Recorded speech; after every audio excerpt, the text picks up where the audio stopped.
So hi guys, first of all, very warm good morning to all of you. So without wasting any time, let's start with the topic, and today's topic is Sri Lanka crisis.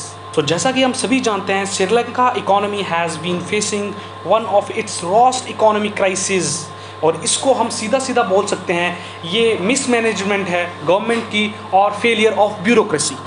In January 2021, the Sri Lanka government declared officially that the country was hit by the worst economic crisis in its 73 years history. क्या आप समझ पा रहे हैं कि 73 years की history में सबसे ज़्यादा रॉस इकोनॉमिक क्राइसिस है ये श्रीलंका के ऊपर. दोस्तों, ये हेडलाइंस में अभी आया है, पर इसमें एक्चुअल में देखा जाए, जैसे आप विकिपीडिया पेज ओपन करें तो एक्चुअल में ये 2019 से रनिंग में चल रहा है और मे बी 1 और 2 साल आगे भी जाए. मतलब आप ऑलमोस्ट ये कह सकते हो जैसे कि 23 और 2024 में ये जाके ख़त्म हो. तो इसके पीछे का कारण, जैसा कि आप जानते हैं, मुख्य तौर पर चाइना को ब्लेम किया जा रहा है. पर क्या ये सच है? क्या चाइना इसके पीछे का कारण है? चलिए जानते हैं. तो जैसे कि आप सभी देख रहे हैं कि बहुत ही डिस्टर्बिंग फोटोग्राफ्स निकल के आ रहे हैं श्रीलंका से. एक एग्जाम्पल है हमारे लिए, जैसे चाणक्य नीति में चाणक्य ने कहा है कि हमें दूसरों की गलतियों से सीखना होगा, क्योंकि हमारे पास इतना समय नहीं है कि हम खुद गलतियां करें और फिर उनसे सीखें. पहले तो हम ये डिस्कस कर लेते हैं कि इतना लोन आखिर लिया क्यों गया, और चाइना की डेट ट्रैप पॉलिसी आखिर है क्या. अगर आप ऑफिशियली ओपन करें तो ऑफिशियली श्रीलंकन गवर्नमेंट ये क्लेम करती है कि उन्होंने लोन लिया है for making a infrastructure, for promoting a tourism.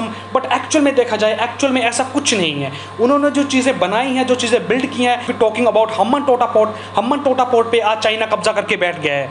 उसको इतना बड़ा इंफ्रास्ट्रक्चर बनाने की वहाँ पर ज़रूरत ही नहीं थी. इतना सारा पैसा लाया गया, उसके क्रिकेट स्टेडियम बनाए गए. तो क्रिकेट स्टेडियम आज के डेट में आप देख सकते हैं महिंद्रा ने खुद के नाम पर वो बना दिए, पर आज के डेट में जैसे कि देखने को मिल रहा है वहाँ पे एक भी मैच नहीं हुआ है.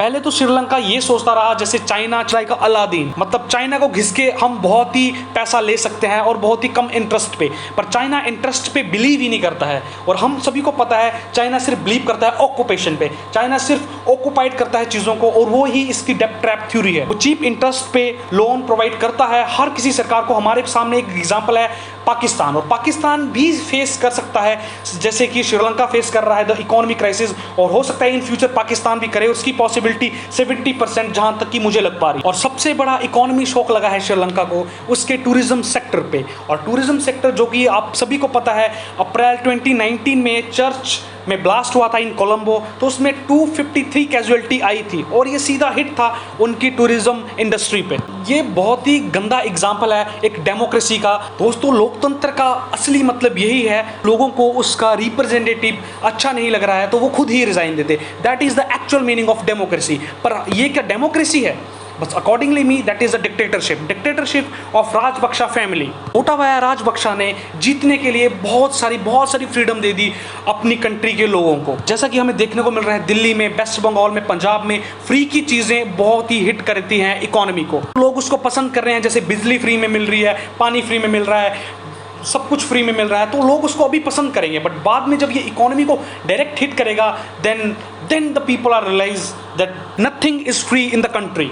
If you actual build your nation, तो आप सभी को पे करना होगा, आप सभी को टैक्सेस देने होंगे. टैक्सेस से किसी को भागना नहीं पड़ेगा. यही सब किया गोटाबाया राजपक्षा ने सब्सिडी प्रोवाइड करवा दी और बहुत सारे टैक्सेस में छूट दे दी ओनली फॉर वोट बैंक. उससे वो वोट बैंक बनाते गए और बार बार जीतते गए, और आज की डेट में उनकी ही डिक्टेटरशिप चल रही है. अभी इसके पीछे एक बहुत बड़ा कारण कोविड-19 भी है.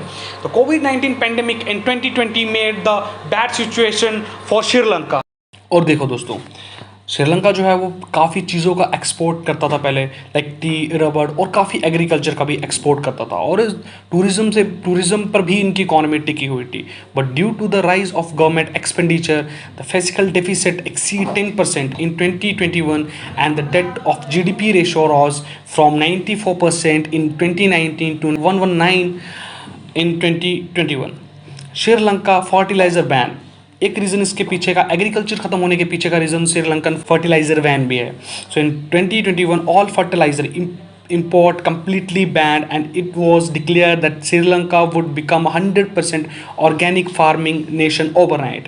But this overnight shift to organic fertilizer heavily impacted food production, economy emergency to contain rising food prices, जिससे कि है इन्फ्लेशन रेशो भी बढ़ती गई है. सो inflation ratio is currently over 15% and it forecast to average 17.5, pushing million of poorer Sri Lankans to the brink. तो जानते हैं कि इंडिया ने कितनी हेल्प करी है श्रीलंका की, how India assisted Sri Lanka in this crisis. So beginning Jan 2022, India has been providing the crucial economy support. The relief extended by India from the beginning of 2022 total over the USD 1.4 billion. तो इसमें जो है वो $400 million currency swap के लिए दिया गया है और 500 as a loan different and 500 US million for the line of credit for fuel imports. तो श्रीलंका में, जैसे आप जानते हैं, श्रीलंका में बहुत ही ज़्यादा फ्यूल की कमी चल रही है. वहाँ पे इतना भी फ्यूल नहीं है कि लोग सर्वाइव कर पाएँ. काफ़ी डिस्टर्बिंग फोटोग्राफ्स आ रहे हैं. मैं आपको बार बार यही बात दोहरा रहा हूँ क्योंकि बहुत ही डिस्टर्बिंग फोटोग्राफ्स आ रहे हैं. कल पेट्रोल पंप में एक लड़ाई झगड़े का वीडियो वायरल हुई है from Sri Lanka and people of Sri Lanka are suffering a lot and because of the dirty politics of Sri Lanka and because of government of Sri Lanka and bureaucracy of Sri Lanka. The bureaucrat, the government, all are corrupt. और थोड़े ही दिनों में मुझे ऐसा लगता है पाकिस्तान की भी वैसी ही सेम हालत देखने को मिल सकती है क्योंकि इमरान खान द्वारा अपनी कुर्सी को संभालने के लिए कुछ इतने गंदे गंदे भद्दे स्टेप लिए गए. Imran Khan doing also same thing. जहाँ पे इंडिया से ट्रेड करना उन्हें काफ़ी सस्ता पड़ रहा था because of 370, because of the removal of 370 in Jammu and Kashmir, उन्होंने इंडिया से ट्रेड ही बैन कर दिया. इन्होंने इंडिया से ट्रेड बैन कर दिया जो आज की डेट में चाय पक खत्म हो गई है पाकिस्तान में. और लिटरली उनके मिनिस्टर ओपनली आके मीडिया के सामने ये क्लेम कर रहे हैं कि आप चाय की जगह सत्तू पिएं. होप सो कि उनका पाकिस्तानी सिटीजन्स कुछ भी सफ़र ना करें, उम्मीद करता हूं. बट अगर ऐसा होता है तो ये भी हमारे सामने एक एग्जाम्पल सेट करने वाला है. तो चलिए जानते हैं why helping Sri Lanka is in Indian interest. क्यों अगर हम श्रीलंका को हेल्प करते हैं तो ये इंडियन इंटरेस्ट में आता है. फर्स्ट, हम द चाइना डोमिनेशन को ख़त्म कर सकते हैं. दूसरी बात, India's efforts to keep the Lankan archipelago out of the China's string of pearls game in the Indo-Pacific. You know what is string of pearls? String of pearls basically China एक माला type create कर रहा है India को counter करने के लिए हर तरफ से. तो इसका पहला स्टेप श्रीलंका के बाद वो मिडिल ईस्ट को देख रहा है, उसके बाद CEP से पाकिस्तान को जोड़ रहा है. इंडिया को चारों तरफ से काउंटर करने के लिए चाइना ऐसे स्टेप उठा रहा है. सो अगर हम ऐसा करते हैं, हम श्रीलंका की अगर हेल्प करें तो हम उसके उस स्ट्रिंग ऑफ पर्ल्स को बनाने से रोक सकते हैं क्योंकि श्रीलंका के पास बहुत सारे आर्चिपेलागोस हैं. You know what is archipelagos? Archipelagos is a group of islands. Like छोटे छोटे जो आइलैंड होते हैं आर्चिपेलागोस बोलते हैं. उन्हें हम प्रोटेक्ट करते हैं तो ये हमारे बहुत ही बेनिफिशियल में होगा. और श्रीलंका से काफ़ी रेफ्यूजीज भाग के इंडिया की पनाह लेना चाहते हैं और कई ले भी रहे हैं इंडिया की पनाह. अगर हम श्रीलंका को वहाँ से निकालने की कोशिश करते हैं तो हमें इसमें भी फ़ायदा रहेगा. रेफ्यूजीज कम इंडिया की तरफ आएंगे. और जैसा कि मैंने पहले बताया, ये 2019 से चल रहा है. 2019 से धीरे धीरे चलता है और अब तो ये बिल्कुल अपनी चरम सीमा पर है. और मुझे ऐसा लगता है अभी ये 1-2 साल और भी चलने वाला है क्योंकि आप समझ पा रहे हैं ये कोई छोटी मोटी चीज़ नहीं है. It's a big blunder did by the Sri Lankan government. इसीलिए उनकी इकोनॉमी को देखते उन्हें IMF ने लोन नहीं दिया क्योंकि IMF जब भी किसी कंट्री को लोन देता है तो अपनी कुछ शर्तें रखता है. तो IMF का आपको पता ही होगा, इंटरनेशनल मॉनेटरी फंड. तो IMF जब भी किसी कंट्री को लोन देता है वो अपनी कुछ शर्तें रखता है.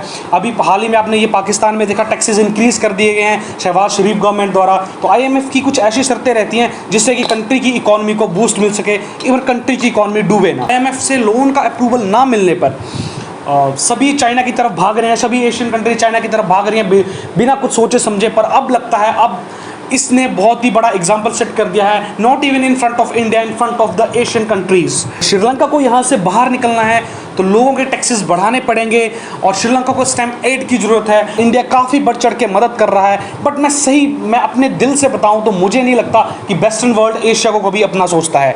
अब आप खुद ही देखें, जैसा कि आपको पता है यूक्रेन और रशिया की वॉर चल रही है. तो यूक्रेन रशिया वॉर में और only for the weapons, only for buying the weapons US ने $46 बिलियन वहाँ पे दे दिए. But if we talk about the Sri Lankan crisis, तो श्रीलंका के क्राइसिस को हैंडल करने के लिए US ने सिर्फ 6 million, it's not billion, it's 6 million amount दिया है. सो मुझे नहीं लगता वेस्टर्न वर्ल्ड श्रीलंका या एशियन कंट्रीज़ को अपना समझता है. And there is nothing is permanent in geopolitics, only the interest. अगर सामने वाली कंट्री को आपकी कंट्री में इंटरेस्ट दिखते हैं तो वो आपके मित्र हैं, और अगर आप में इंटरेस्ट नहीं है तो वो आपके साथ न्यूट्रल रहने का, आपको डुबाने का प्रयास करेंगे. आखिर में हमें खुद ही स्टैंड होना पड़ेगा, हमें खुद ही लड़ना पड़ेगा। That's why again and again I am telling to everyone कि इंडिया को भी मजबूत बनना पड़ेगा। सो जैसे कि हमारी बात चल रही है इम्पैक्ट ऑन इंडिया पे भी इसका बहुत सारे इम्पैक्ट हैं। जैसे कि द स्टेट ऑफ तमिलनाडु, जो इंडियन स्टेट है तमिलनाडु, वो सेंट्रल गवर्नमेंट से बार बार अपील कर रही है और सबको उन्होंने ओपनली बता दिया है कि जो रेफ्यूजीज हैं वो भाग भाग के इलीगल तरीके से इंडिया में शरण ले रहे हैं। और तमिलनाडु में पहले ही 3 लाख से ज़्यादा रेफ्यूजीज जगह ले चुके हैं आफ्टर द प्रोग्राम ऑफ 1983 को हम एंटी तमिल प्रोग्राम भी कहते हैं। उस प्रोग्राम के तहत 1983 में 3 लाख से ज़्यादा रेफ्यूजीज जगह ले चुके हैं इन तमिलनाडु। और मैं आशा करता हूं कि इंडिया के बड़े बड़े बिजनेस, गवर्नमेंट के अलावा बड़े बड़े बिजनेसमैन भी इनकी मदद कर सकते हैं, क्योंकि बहुत सारा पैसा है और बहुत सारे पैसे की ज़रूरत है। अगर आपको बात का एग्जांपल दूं, जैसे एलोन मस्क ट्विटर ऑक्यूपाई करने के बारे में बता रहे थे इन 44 और 43 billion something amount, and 44 billion is a too much amount. ये बहुत ही बड़ा अमाउंट है। और अभी आपको जैसे पता होगा एलोन मस्क उसको बाय करने से मना कर चुके हैं, और उसको बाय करने से मना करने के बाद उन्हें $1 बिलियन का फाइन लगा है। अगर आज की डेट में $1 बिलियन भी श्रीलंका को कोई बिजनेसमैन दे अपनी तरफ से, तो ये बहुत ही बड़ी बात होगी और ये बहुत बड़ा अमाउंट है। और शायद अगर हर बिजनेसमैन ऐसा कर दे, अपने अनुसार थोड़ा थोड़ा अमाउंट श्रीलंका को दे, तो शायद श्रीलंका इस चीज़ से बाहर आ सकता है, इस इकोनॉमिक क्राइसिस से अब बाहर आ सकता है। और हाल ही हमने ये देखा कि जो Australia cricket team Sri Lanka cricket खेलने गई है, तो उनका जो पैट कमिंस करके क्रिकेटर हैं, तो पैट कमिंस ने अर्ज किया है for the government of Australia कि please give some money to the Sri Lanka और उन्हें इस क्राइसिस से बाहर निकाले, क्योंकि बहुत ही बड़ी बुरी हालत है और बहुत ही लोग इस चीज़ से सफ़र कर रहे हैं। ये बहुत बुरा लगता है जब लोकल सफ़र करते हैं because of the dirty politics and because of the dirty mindset, because of making money mindsets of the bureaucrats. Thank you. तो आखिर में कमेंट बॉक्स में ज़रूर बताएं कि आपको ये कैसा लगा, and it is very helpful for those who preparing for SSB, who preparing for NDA, who preparing for CDS and who preparing for SSC। So please support, like and share this.